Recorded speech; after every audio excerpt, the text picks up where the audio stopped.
Olá pessoal, esse vídeo era para ter sido gravado de manhã, porque eu acordei com isso na cabeça e é curioso que agora no final do dia eu pontualmente vi algumas, em função de algumas atitudes tomadas pelo governo e tal, alguma coisa rolar nesse tema que eu queria abordar para vocês.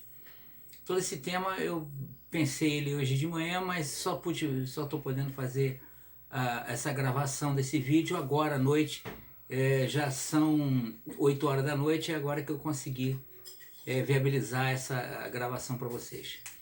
Bom, eu não sou economista, mas eu já de algum tempo eu vinha me preocupando com a guinada à direita que não só o Brasil, mas inúmeros países no mundo vieram tomando.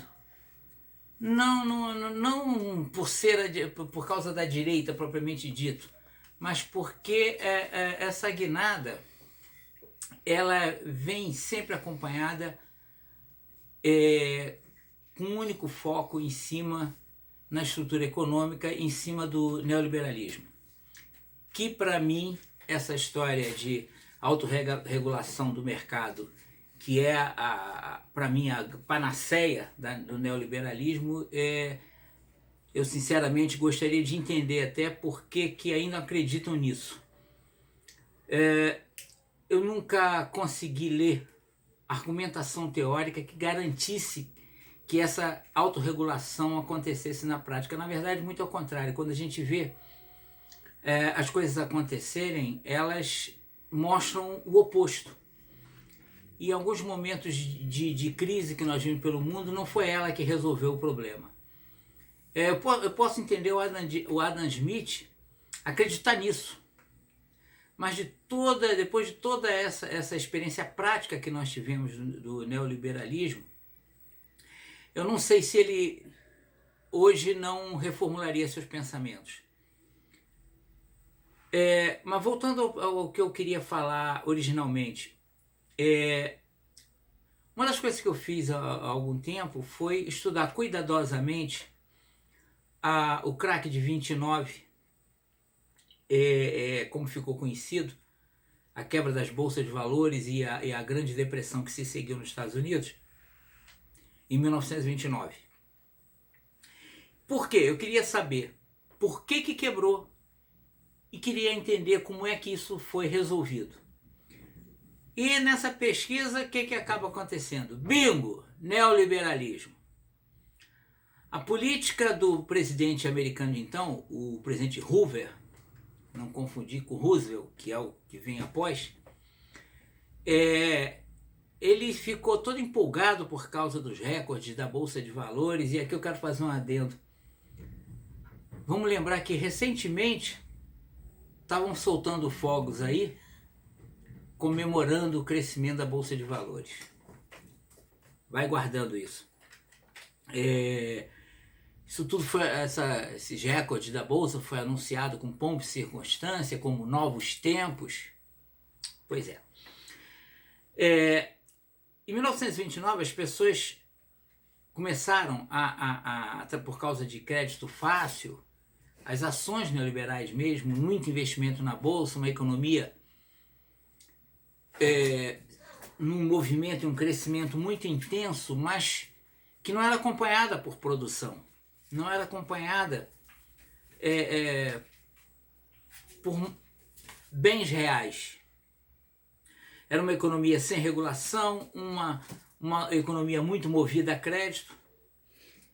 A ideia era comércio e produção peronomútil. Nós vemos isso muito comum em vários momentos das políticas neoliberais. E o que acontece? Quando chega no momento em que os bancos ou os detentores dos títulos de crédito vão cobrar essas dívidas. E as pessoas simplesmente não tinham como pagar. Basicamente, tem outras coisas, mas não cabe aqui, não dá nem para mim esmiuçar toda essa coisa, tem várias outras coisas que aconteceram que contribuíram. Seguiu-se a quebra aos anos de depressão. E uma das coisas que salvou os Estados Unidos naquele momento foram as eleições. Roosevelt vence e o plano que ele implanta basicamente está em cima de quê? O que poderia ser? Era um plano keynesiano.